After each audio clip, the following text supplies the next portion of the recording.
हमारा एपिसोड वहीं से शुरू होता है जहाँ की हमने लास्ट में देखा था कि ट्राइसन फैमिली एलेनोर और एलिया के बीच में फाइट होने वाली है एंड एलिया जो है थी वो कह रही होती है अगर तुम अपने ट्राइसन फैमिली की स्ट्रेंथ का कितना भी यूज़ ना करो तो तुम यहाँ से प्रेसिडेंट जीत नहीं सकती हो। एलेनोर भी लाइक तुम काफ़ी ज़्यादा दूर तक जा रही है। मेन कैरेक्टर भी लाइक यहाँ पे चल के आ रही है। ये दोनों तो सिखाने वाली थी लेकिन ये दोनों तो फाइट करने वाली हैं। एंड तभी एलिया जो है वो एक काफ़ी ख़तरनाक जो है जंप कर रही होती है एंड कहती है कि आज तुम यहाँ मेरे हाथों से बचने वाली नहीं हो।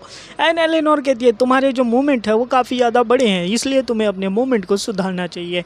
एंड जैसे ही वो उसके कंधे के ऊपर अपनी तलवार को पहुंचा ही देती है एंड जैसे लगेगा कि अटैक हो ही गया है तभी एलेनोर जो है अपनी तलवार से उसकी तलवार को डिफ्लेक्ट कर देती है। एंड ये देख के जो है एलिया काफ़ी ज़्यादा शॉक हो जाती है कि ये कैसे पॉसिबल है। तभी एलेनोर भी लाइक अब बहुत हुआ है एंड फिर से वो जो है एलिया के ऊपर अपने अटैक्स करना शुरू कर देती है। एंड एलिया अब इस अटैक को जो है सिर्फ डिफेंड कर पा रही होती है एंड कह रही होती है ये काफ़ी ज़्यादा फास्ट है लेकिन इसका मतलब ये नहीं है कि मैं जो हूँ इतनी ज़्यादा कमज़ोर हूँ। तुम कुछ भी कर लो लेकिन मैं यहाँ पे हारने वाली नहीं हूँ। एंड कह रही होती कि एलिया तुम क्या कर रही हो अपने आप से, तुम्हें पता नहीं है तुम्हारे सामने एक डेमन खड़ी है एंड तुम उसे जीत नहीं सकती हो। क्या तुम एक डेमन से हार सकती हो? एंड देन वो भी अटैक करना शुरू कर देती है एंड दोनों के बीच में काफ़ी ज़्यादा खतरनाक फाइट हो रही होती है। तभी एलिया कह रही थी एलेनोर तुम्हारी फैमिली कितनी भी रॉयल क्यों ना हो जाए लेकिन तुम्हारे अंदर जो है डेमन का ब्लड घूम रहा है। तुम्हारे कितने भी नोबल होने के बाद भी अगर डेमन का ब्लड है तो एक दिन तुम जो है अपने ऊपर से कंट्रोल खो दोगे एंड कुछ भी हो जाए तुम इस दुनिया को पूरी तरीके से तबाह कर दोगे, बिल्कुल उसी तरीके से जैसे कि मेरे बचपन में मेरे पूरे परिवार को तबाह कर दिया गया है। तुम यहाँ पे किसी को भी नहीं बचा पाओगी इसलिए जो है मैं तुम्हें यहाँ पे ख़त्म करके अपना पूरा बदला लूँगी। जैसे कि आपको पता कि एलिया की बचपन में कई सारी चीज़ें हो चुकी है जो कि एक डेविल की वजह से हुई थी। दैट्स व्हाई ये काफ़ी ज़्यादा गुस्सा है एंड फाइनली जो है वो अपने आप को जो है पूरी फायर पावर के साथ इग्नाइट करके जो है एलेनोर के ऊपर अटैक कर देती है जो कि काफ़ी ज़्यादा खतरनाक होता है। ऐसा लगता है कि इसको कोई झेल नहीं सकता है। एलेनोर तो रोक लेती है लेकिन वो फायर पीछे की तरफ जाती है। पीछे हमारे मेन कैरेक्टर है उनका बटलर रहता है। ऐसा लगता है कि अब ये दोनों बचने वाले नहीं हैं लेकिन तभी बीच में हमारी एलेनोर आ जाती है एंड उस फायर को जो है बीच से कट कर देती है जिसकी वजह से मेन कैरेक्टर है उसके बटलर को बचा लेती है। एंड फायर जो रहता है वो दो अलग अलग साइड में डिवाइड कर देती है अपने तलवार से और ये देख के एलिया को रियलाइज़ होगा एंड कह रही होती है अरे सॉरी मेरी वजह से गलती हो गई। एंड बटलर भाई वो तो बेहोश हो जाता है। मेन कैरेक्टर भी सोच रहा होता है ये कोई इंसानों की स्पीड तो नहीं हो सकती, इतना ज़्यादा रिएक्शन स्पीड कि वो फाइट करते हुए यहाँ पे आके हो गई है। एंड वो कह रही थी सॉरी प्रेसिडेंट मैंने यहाँ पे कुछ ज़्यादा ही कर दिया तो इसलिए जो है मेरे को यहाँ पे माफ़ कर दो।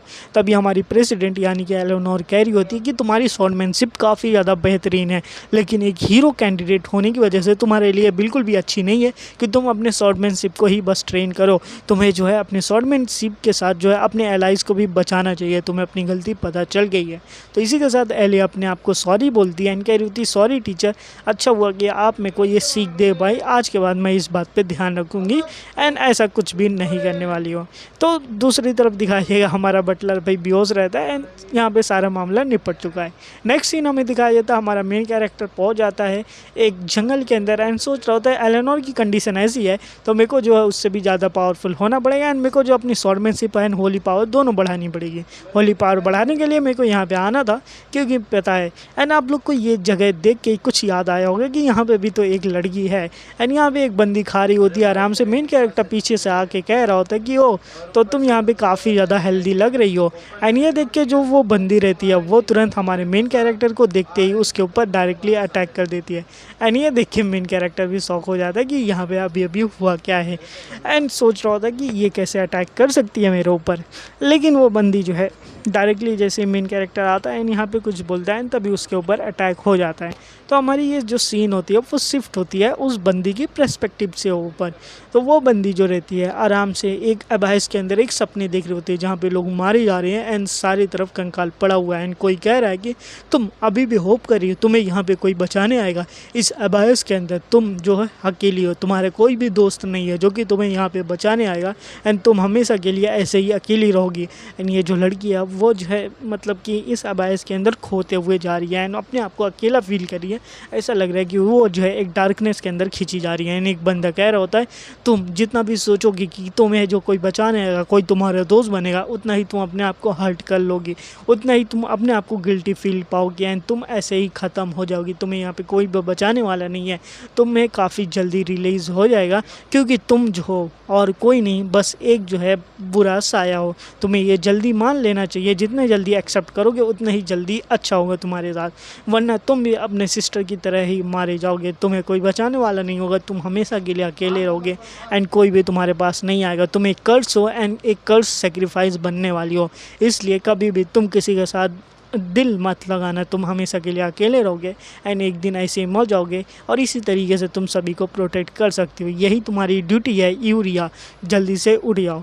एंड तभी हमारे यूरिया को होश आता है एंड वो भाई अपनी सीधी वो बंकर के अंदर जो छान के अंदर रहती है वहाँ पे वो उठती है एंड वहाँ पे चारों तरफ देखती है कि अभी मॉर्निंग हो चुकी है एंड ये उसके ड्रीम रहते हैं जो कि उसको आते रहते हैं। एंड सुबह हो चुकी है तो वो उठ के सीधा जाती है अपने गार्डन के अंदर, कुछ फल उठ रहती है उनको तोड़ती है जो कि एप्पल होते हैं एंड उनको तोड़ के वो खाती है एंड उनको इकट्ठा कर रही होती है ताकि कि वो इसको बाद में भी खा सके क्योंकि वो इसी जगह पे रहती हैं। जैसे हमारा मेन कैरेक्टर पीछे से आता है इसी टाइम पे एंड कहता है तुम काफ़ी ज़्यादा हेल्दी दिख रही हो एंड ये बंदी सीधा बिना कुछ सोचे समझे हमारे मेन कैरेक्टर के ऊपर चेन से जो है पूरा अटैक कर देती है और तुरंत हमारा मेन कैरेक्टर उस अटैक को जो है डॉज कर लेता है एंड फिर सोच रहा होता है कि अब इसको समझाना पड़ेगा। एंड तभी वो कह रही होती है कि तुम मेरे अटैक रेंज के अंदर क्यों आए, तुम्हें पता है ये काफ़ी ज़्यादा डेंजर है तो तुम्हें नहीं आना चाहिए।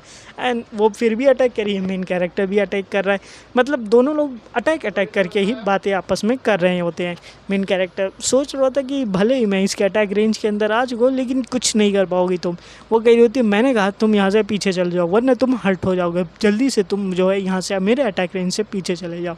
मेन कैरेक्टर सोच रहा था नहीं मेरे को तो अपनी तलवारबाजी को आजमाना ही चाहिए ताकि कि मैं जीत सकूं, लेकिन तभी दिखाया जाएगा कि उसका जो चाकू है जंजीर वाला वो पीछे से मेन कैरेक्टर की तरफ आता है एंड मेन कैरेक्टर झुकने की कोशिश करता है तो वो वहाँ पे गिर जाता है एंड तभी मेन कैरेक्टर कहेगा ओह अगर तुमने मेरे को हरा ही दिया तो इसका मतलब मैं समझ सकता हूँ तुम बिल्कुल हेल्दी हो, तुम्हें कोई भी दिक्कत नहीं होने वाला है।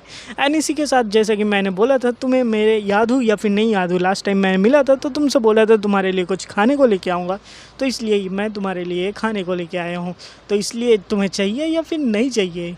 एंड इसी के साथ वो देता है एंड यूरिया जो रहती है वो उसको उठाती है एंड कहेगी कि इतने, कहेगा हाँ मेरे को लगता है 3 दिन के लिए काफ़ी ज़्यादा बढ़िया रहेगा एंड वैसे भी कई सारे लोग जो हैं मेरे पीछे पड़े हैं तो मैं जल्दी आ नहीं पाता हूँ, बाकी तुम समझ जाओ। इसी के साथ तो माइंड नहीं करोगे अगर तुम्हें मैं ये सारी चीज़ें दे दूँ। तो यूरिया ये सोच के काफ़ी ज़्यादा मतलब हो जाती है, रियलाइज़ होता है कि किस तरीके से किसी ने उसको कहा था कि तुम एक कर्स हो लेकिन तुम्हारे साथ कुछ नहीं होगा, अकेले रहोगे, एक्सेप्ट कर लो वरना दर्द होगा इन द फ्यूचर।